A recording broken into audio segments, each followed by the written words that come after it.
পেহেলগামৰ শেহতীয়া ঘটনাৰ পিছতে এই বৰ্বৰ ঘটনাৰ পিছতে দেশ বিৰোধী মন্তব্য কৰিছে আমিনুল ইছলামে। আমিনুল ইছলামে এই ঘটনাত বিজেপি চৰকাৰৰ ষড়যন্ত্ৰ বুলি কৈছে।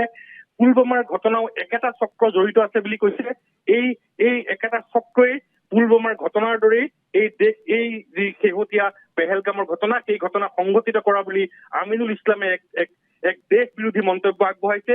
অতি সাংঘাতিক ধৰণৰ কথা কৈছে আমিনুল ইছলামে। বিধায়ক আমিনুল ইছলামে এখোপ আগুৱাই গৈ আমিনুল ইছলামে এনেধৰণৰ ষড়যন্ত্ৰ কেন্দ্ৰীয় চৰকাৰে মুকলিকৈ কৰা বুলি কৈছে বিধায়ক আমিনুল ইছলামে। আনহাতে পেহেলগামত সাংবাদিক সন্ত্ৰাসবাদীয়ে কোনো হিন্দু নেকি বুলি প্ৰশ্ন সোধা নাই বুলিও কৰিছে আমিনুল ইছলামে। মই কৈছো পুনৰবাৰ কৈছো যে দেশ বিৰোধী মন্তব্য কৰিছে AUDFৰ বিধায়ক আমিনুল ইছলামে। পেহেলগামৰ বৰ্বৰ হত্যাকাণ্ড আৰু পুলৱামাৰ যি হত্যাকাণ্ড এই হত্যাকাণ্ড কেন্দ্ৰীয় চৰকাৰৰ ষড়যন্ত্ৰত সংঘটিত হোৱা বুলি আমিনুল ইছলামে বিস্ফোৰক মন্তব্য কৰিছে। এখোপ আগুৱাই গৈ বিধায়কজনে এই ঘটনাত কেন্দ্ৰীয় চৰকাৰৰ ষড়যন্ত্ৰ বুলি মুকলিকৈ কৈছে আৰু সন্ত্ৰাসবাদীয়ে যোৱাকালি যিটো ঘটনা সংঘটিত হৈছিল তাত কোনো হিন্দু নেকি বুলি প্ৰশ্ন সোধা নাই বুলিও বিধায়কগৰাকীয়ে দাবী কৰিছে। মই এবাৰ দেখুৱাই ল'ব বিচাৰিছো আমিনুল ইছলামে প্ৰকৃততে কি কৈছিল এয়া শুনক। আৰু আমিনুল ইছলামৰ এই মন্তব্যৰ পিছত আমিনুল ইছলাম কিয় গ্ৰেপ্তাৰ নহব সেয়াও নিশ্চিতভাৱে আজিৰ তাৰিখত প্ৰশ্ন হৈছে। প্ৰথমবাৰ আপুনি শুনি লওক আমিনুল ইছলামৰ এই দেশ বিৰোধী মন্তব্য। পুলৱামাত যিদিনা বোমা বিস্ফোৰিত হৈছিল আৰু 6 বছৰ আগতে পুলৱামাত যিদিনা 300 কেজি RDXৰ বিস্ফোৰণত প্ৰায় 42 জন ভাৰতৰ CRPF জোৱান নিহত হৈছিল। সেইদিনাই মই কৈছিলোঁ যে ইয়াত চৰকাৰৰ ষড়যন্ত্ৰ আছে আৰু ভাৰতবৰ্ষত এটা সাম্প্ৰদায়িক মেৰু বিভাজন কৰি 2019 লোকসভা নিৰ্বাচনত জয়লাভ কৰিবলৈ কেন্দ্ৰীয় চৰকাৰৰ ষড়যন্ত্ৰত পুলৱামা বিস্ফোৰণ হৈছিল। আৰু সেইদিনাই মই কৈছিলোঁ আৰু নিৰপেক্ষ তদন্ত বিচাৰিছিলোঁ। কালি যিটো পেহেলগামত যিটো তাত গুলীবৰ্ষণৰ যিটো ঘটনা হ'ল ইয়াত সমগ্ৰ ভাৰতত বিজেপিয়ে প্ৰচাৰ কৰি আছে যে তাত সন্ত্ৰাসবাদীয়ে তেওঁলোকক নাম সুধি যদি হিন্দু হয় তেওঁলোকক গুলিয়াইছে, মুছলিম হলে গুলিওৱা নাই।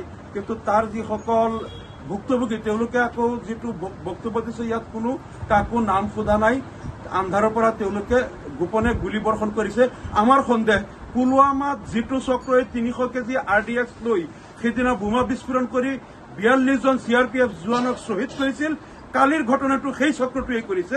অমিত শ্বাহ আৰু মোদীয়ে যিটো চক্ৰান্ত কৰি পুলৱামাত আগতে RDX বিস্ফোৰণ কৰিছিল, আমাৰ সন্দেহ কাশ্মীৰত বাৰে বাৰে এই কেন্দ্ৰীয় চৰকাৰেই এই ঘটনাবিলাক কৰে যাতে সমগ্ৰ ভাৰতত মুছলমানৰ বিৰুদ্ধে তেওঁলোকে এটা হিংসা আৰু ঘৃণাৰ ভাৱ বিয়পাই দি যাতে তেওঁলোকে ৰাজনীতি কৰিব পাৰে। এইটো আমাৰ সন্দেহ। গতিকে আমি নিৰপেক্ষ তদন্ত দাবী কৰিছোঁ। পুলৱামা হয় গৌৰৱজ্যোতি নেওগ দেশ বিৰোধী মন্তব্য এইজন বিধায়কৰ। আৰু যি সময়ত পুলৱামাত সেই ভয়াৱহ ঘটনা সংঘটিত হৈছিল সেই সময়তো একেখিনি মন্তব্য কৰিছিল আমিনুল ইছলামে।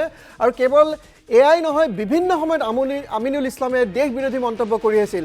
গতিকে বাৰম্বাৰ এনেবোৰ তেওঁৰ মন্তব্য, সেই মন্তব্যৰ পিছত এতিয়া তেওঁক গ্ৰেপ্তাৰ কৰা হ'বনে নহয় সেয়া এই মুহূৰ্তত আটাইতকৈ ডাঙৰ প্ৰশ্ন। কি কয় আপুনি এই সন্দৰ্ভত?